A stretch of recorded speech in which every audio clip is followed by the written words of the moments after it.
बिस्मिल्लाहिर्रहमानिर्रहीम। अस्सलाम वालेकुम स्टूडेंट्स। अच्छा जी, रोंस्कियन का जो हमने एक सिलसिला शुरू किया हुआ है, उसका ये पार्ट 4 है। ठीक है।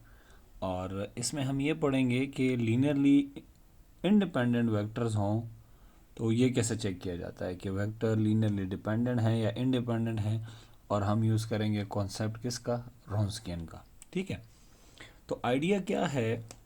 आइडिया ये है कि आपने रोंस्कियन निकालना है, मगर रोंस्कियन किसका निकालना है? फंक्शंस का नहीं, वेक्टर्स का। कुछ वेक्टर्स आपको गिवन होंगे, सेट ऑफ वेक्टर्स, उसका आपने पहले रोंस्कियन निकालना है। रोंस्कियन को हम जाहिर करते हैं W से। अगर W ज़ीरो नहीं है देन द गिवन वेक्टर्स, जो भी वेक्टर्स आपको दिए होंगे, हम कहेंगे कि वो लीनियरली क्या है, इंडिपेंडेंट है। L.I। ठीक है। एग्जाम्पल्स देखते हैं। अच्छा जी, ये हमारे पास वेक्टर दिए हुए हैं, V1 V2 V3, तीन वेक्टर दिए हुए हैं। आपसे कह रहे हैं जी find the Wronskian, W means Wronskian of V1 V2 V3 and write down the conclusion. कहने का मकसद ये है कि इन वेक्टर्स का रोंस्कियन निकालें और उससे क्या कंक्लूजन निकलता है वो लिखिए। ठीक है। तो रोंस्कियन अकॉर्डिंग टू द डेफिनेशन क्या होता है जी? ये V1 V2 V3 ये होता है डिटर्मिनेंट। पहले कॉलम में पहला वेक्टर लिखते हैं 1 4 0, दूसरे में दूसरा 10 2 1, और तीसरे में तीसरा -5 0 एंड 6। ये तीन वेक्टर हमने पहले दूसरे और तीसरे कॉलम में लिख दिए हैं। ठीक है जी। अब इसका डिटर्मिनेंट निकालना है, वेरी इजी। पहले हम 1 लिखेंगे और ये 1 जिस रो में है और जिस कॉलम में है उसको हम नहीं लिखेंगे, ये नहीं ये। तो ये रह जाएगा 2 0 1 6। और मैं कॉलम से एक्सपेंड कर रहा हूँ, ये कॉलम है C1, C1 से एक्सपेंशन हो रही है, तो अब मैं लिखूँगा 4। ठीक है। माइनस साइन चेंज करेंगे, -4। और ये किस कॉलम में है और किस रो में है? ये सेकंड रो में है और फर्स्ट कॉलम में है, तो ये नहीं लिखेंगे। तो बचेगा क्या? 10 -5 और 1 6। ठीक है। 10 -5 और 1 6। ज़ीरो को नहीं लिखते क्योंकि इसकी वजह से जो पार्ट आ रहा होता है वो ज़ीरो हो जाता है। तो ये क्या बचेगा? 2 इंटू 6 12, 1 -1, 1 इंटू 0 0, लिखने की ज़रूरत नहीं है। -4, ये हो जाएगा 60, और ये माइनस हो जाएगा 5, मगर हम लिखेंगे +5। ठीक है। तो ये बच जाएगा 12, 12 माइनस ये 65 इंटू 4, ये हो जाएगा 260। ठीक है। और 12 माइनस 260, 12 माइनस 260, ये -248 ये आया। ठीक है जी। अब देख लीजिएगा कैलकुलेशन में कहीं आगे पीछे प्लस माइनस मैंने कर दिया हो तो उसको आप लोगों ने निगलेक्ट कर देना है। ठीक है। निगलेक्ट करने का मतलब ये है कि कॉन्सेप्ट पे फोकस करें। ठीक है जी। तो एक दफ़ा फिर कैलकुलेशन देख लेते हैं। 1 लिखा, ये रो ये 12 आ गया, -4 ये रो ये कॉलम, 10 इंटू 6 60, और ये +5 ये हो जाएगा 65 इंटू 4। तो 65 इंटू 4 इज़ 260 माइनस। ठीक है जी, ये आ गया आपका -248। तो जो आपने रोंस्कियन निकाला V1 V2 और V3 का, वो क्या आया है? Is not equal to 0। अगर वो 0 नहीं है तो इसका क्या मतलब है? This implies what? ये मैं कंक्लूजन लिखने जा रहा हूँ। ठीक है। और कंक्लूजन ये है कि V1 V2 V3 are linearly independent. ये कंक्लूजन है। तो ये जो तीन वेक्टर्स आपको दिए हुए हैं, ये तीनों के तीनों वेक्टर क्या हैं जी? ये लीनियरली इंडिपेंडेंट है। ठीक है जी। तो ये सिंपल सी स्टोरी है। ठीक है। रोंस्कियन के ज़रिए हम कैसे मालूम करते हैं? यहाँ पे दो वेक्टर दिए हुए हैं, चेक करते हैं जी, रोंस्कियन निकालते हैं। V1 V2 रोंस्कियन निकालते हैं। 1 4 पहले कॉलम में C1 में पहला वेक्टर, C2 में दूसरा वेक्टर, -2 -8। ठीक है जी, कैलकुलेट करते हैं, ये -8 आएगा। 1 इंटू दिस -8, 4 इंटू -2 -8, हम +8 लिखेंगे, ये आ गया 0। अब एक बात याद रखिएगा कि रोंस्कियन अगर 0 आ गया तो इसका क्या मतलब है। ठीक है, अच्छा ये जो दो वेक्टर्स हैं, इनके बारे में हमें कुछ भी पता नहीं है कि ये लीनियरली डिपेंडेंट है या इंडिपेंडेंट, हमें कुछ नहीं पता। हमने इनका रोंस्कियन निकाला और वो 0 आया। तो रोंस्कियन अगर 0 आ जाता है तो इसका मतलब क्या है, इसका मतलब ये है कि वेक्टर्स में भी लीनियरली इंडिपेंडेंट और लीनियरली डिपेंडेंट।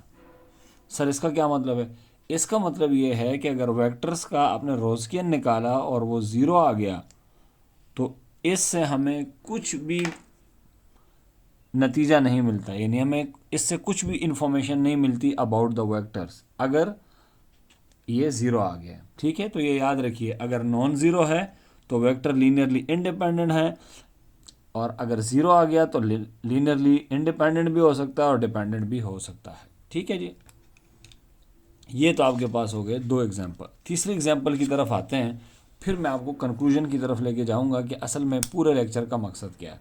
अच्छा जी, लिखा हुआ है prove that the given set of vectors are linearly dependent. देखें ये क्वेश्चन ज़रा इम्पॉर्टेंट है इस हवाले से कि कॉन्सेप्चुअल है। इसमें आपको कहा गया है कि प्रूफ करें कि ये लीनियरली डिपेंडेंट है। इसका क्या मतलब है, इसका मतलब ये है कि ये वेक्टर्स लीनियरली डिपेंडेंट हैं। ये बात पता है हमें कि ये है लीनियरली डिपेंडेंट है। जैसे अगर आपको कोई कह दे कि राइट एंगल ट्राइंगल में एक एंगल 90 डिग्री का होता है, ये प्रूफ करें, तो आपके प्रूफ करने से तो ये 90 डिग्री नहीं बनेगा, वो तो 90 डिग्री है, वो तो प्रूव हो चुका है, आपने जस्ट प्रूफ करना है। ठीक है, असल में ये बात तो हकीकत है।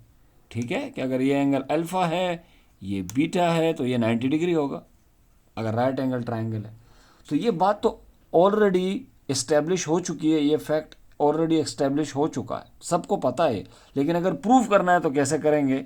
ठीक है, अगर आपके पेपर में आ गया कि इसको प्रूफ करें तो फिर आपको प्रूफ करना पड़ेगा। तो इस वक्त ये जो वेक्टर हैं हमें इनके बारे में पता है कि ये लीनियरली क्या है, डिपेंडेंट। ठीक है, हमें पता है एडवांस में कि ये लीनियरली डिपेंडेंट है। यहाँ पे इन वेक्टरों के बारे में कुछ पता नहीं है कि लीनियरली डिपेंडेंट है या इंडिपेंडेंट है, इनके बारे में भी कुछ पता नहीं था। लेकिन जब इनका हमने रोंस्कियन निकाला तो रोंस्कियन आ गया नॉन ज़ीरो। नॉन ज़ीरो रोंस्कियन हमें फिर क्या बता रहा है कि ये वेक्टर लीनियरली इंडिपेंडेंट है। तो रोंस्कियन ने हमें इन वेक्टर के बारे में कुछ इन्फॉर्मेशन दी। इन वेक्टर्स का कुछ पता नहीं है कि लीनियरली डिपेंडेंट है या इंडिपेंडेंट है, और इनका रोंस्कियन 0 आ गया तो रोंस्कियन भी हमें कुछ नहीं बताएगा कि ये लीनियरली डिपेंडेंट है या नहीं। ठीक है, ये बात आपने भेजे में बिठा देनी है। इस क्वेश्चन में ये है इंटरेस्टिंग बात है कि हमें पहले से पता है कि जो वेक्टर्स हैं वो लीनियरली डिपेंडेंट है। अभी हमें इसका क्या करना है, प्रूफ करना है। तो प्रूफ कैसे करेंगे जी, हम निकालेंगे इनका रोंस्कियन।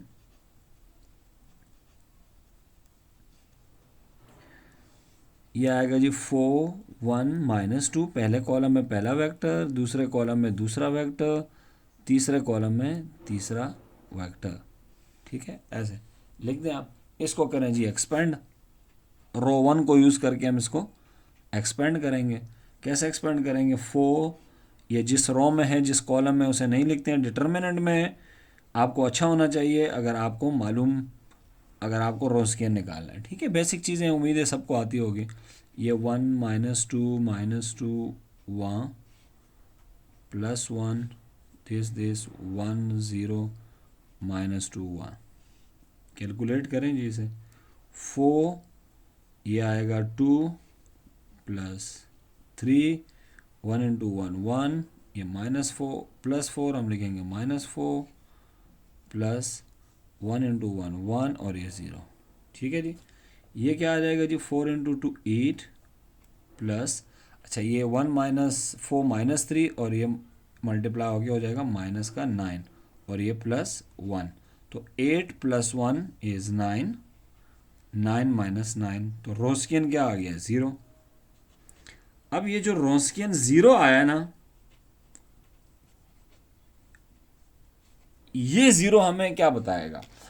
इस क्वेश्चन में जो रोंस्कियन ज़ीरो आया था एग्जाम्पल 2 में, वो सिचुएशन ही अलग थी, ठीक है, हालात ही कुछ और थे। हालात ये थे कि इस V1 और V2 के बारे में कोई इन्फॉर्मेशन नहीं थी। इधर रोस्कियन ज़ीरो है, मगर हालात बिल्कुल डिफरेंट हैं। हालात क्या हैं? सिचुएशन क्या है कि ये तीनों वेक्टर्स हमें क्या हैं, पता है कि ये लीनियरली डिपेंडेंट है। तो याद रखिए, अगर कभी भी वेक्टर लीनियरली डिपेंडेंट हो और ये बात हमें गिवन हो और इसको प्रूफ करना हो, तो प्रूफ करने के लिए आपके पास सिंपल तरीका ये है कि रोस्कियन क्या आएगा? ज़ीरो आएगा। तो रोस्कियन ज़ीरो आ गया। This implies that V1, V2 and V3 are linearly dependent. अच्छा, एक बच्चा ये भी पूछ सकता है, सर यहाँ भी तो रोस्कियन ज़ीरो आ गया, यहाँ आपने क्यों नहीं लिखा कि ये वेक्टर लीनियरली डिपेंडेंट है? क्योंकि अगर वेक्टरों के बारे में आपको पता ही ना हो कि ये लीनियरली डिपेंडेंट है या इंडिपेंडेंट है, तब रोस्कियन आपको कुछ भी इंफॉर्मेशन नहीं देता है, ठीक है। वेक्टरों के बारे में कोई मालूमात फराम नहीं करता रोस्कियन, अगर ज़ीरो आ जाए। लेकिन अगर हमें एडवांस में पता हो कि वेक्टर लीनियरली डिपेंडेंट है, फिर उसने कितना आना है? ज़ीरो आना है, ठीक है। और अगर vector linearly independent Wronskian non zero होता है, ठीक है। एनीवे, सम केसेस में और भी कहानी है, थोड़ी सी कॉम्प्लेक्स है, लेकिन इतना कॉम्प्लेक्स नहीं करते लेक्चर को, ठीक है। अच्छा जी, अब हम आते हैं की पॉइंट्स टू रिमेंबर। ये वो हमारे की पॉइंट्स हैं जो आपको, देखिए की पॉइंट्स कितने हैं, 1 2 3, और हमारी एग्जांपल्स भी कितनी है, 3। तो इसीलिए मैंने 3 एग्जांपल्स कराए। देखें, इफ़ अगर रोंस्कियन हो गया ज़ीरो, पहले इसको देख लेते हैं। तो वेक्टर्स में भी लीनियरली डिपेंडेंट और इंडिपेंडेंट, ये बात हमने कहाँ देखी थी? एग्जाम्पल नंबर 2 में, ठीक है। इसीलिए हमने ऐसे की पॉइंट्स में भी 2 पे ही रखा है। तो अगर रोंस्कियन ज़ीरो हो गया तो वेक्टर लीनियरली डिपेंडेंट भी हो सकते हैं, इंडिपेंडेंट में भी, ठीक है। तो इसका मतलब है रोंस्कियन से हमें कुछ नहीं पता चलने वाला। अच्छा जी, अगर रोंस्कियन नॉन ज़ीरो है, जैसे यहाँ पे नॉन ज़ीरो, ज़ीरो नहीं आया था, -248 था, तो इसका मतलब क्या था कि वेक्टर्स हमारे क्या थे? Linearly independent. तो ये बात यहाँ लिखी हुई है, if Wronskian is non zero for given set of vectors, कुछ सेट ऑफ वेक्टर्स आपको दिया होगा, then the set of vectors are linearly independent, ठीक है जी। तो ये दो तो हमारे हो गए, ठीक है। तीसरा वाला देखें, वो बड़ा इंपॉर्टेंट है, जो आपको याद रखना। इफ अगर वेक्टर्स आर लीनियरली डिपेंडेंट, यानी अगर वो डिपेंडेंट है, देन क्या होगा? देन रोंस्कियन ने ज़ीरो आना है, ठीक है। तो थर्ड केस में देखिएगा कि तीसरे केस में वेक्टर्स पहले से लीनियरली डिपेंडेंट थे, हमें ये बात पता थी, प्रूफ करना था, रोंस्कियन ने फिर ज़ीरो आना ही आना है। ये बात याद रखिएगा, अगर लीनियरली डिपेंडेंट होंगे तो रोंस्कियन ने ज़ीरो आना ही आना है, ठीक है। ये थ्योरम रिवर्स में ट्रू नहीं है, जैसे अगर वेक्टर लीनियरली डिपेंडेंट है तो रोंस्कियन ज़ीरो होगा, लेकिन रोंस्कियन ज़ीरो होगा, वेक्टर लीनियरली डिपेंडेंट होंगे, ये बात ज़रूरी नहीं है। और ये हमें इस सेकंड पॉइंट से भी पता चल रही है बात, ठीक है जी। तो ये आज का लेक्चर था, जिसमें हमने क्या सीखा? हमने ये सीखा कि जी एक तो रोंस्कियन को दोबारा कैलकुलेट करना भी सीखा एक तरह से, ठीक है, प्रैक्टिस हो गई है। हमने ये देखा कि रोंस्कियन के ज़रिए हम कैसे पता करते हैं कि वेक्टर लीनियरली इंडिपेंडेंट है, और कुछ हमने रोंस्कियन की वैल्यूज़ पर भी गुफ्तगू की कि अगर रोंस्कियन ज़ीरो आ गया तो वेक्टर लीनियरली डिपेंडेंट इंडिपेंडेंट भी हो सकते हैं, और अगर वेक्टर लीनियरली डिपेंडेंट है तो रोंस्कियन ने 100% ज़ीरो आना है, ठीक है जी। तो आज के लेक्चर को यहाँ पे करते हैं एंड। दुआओं में याद रखिएगा, अगले लेक्चर तक इंशाअल्लाह ताला और होती है मुलाकात। अपने और अपने गिर के लोगों का ख्याल रखिएगा। अल्लाह ने के बाद।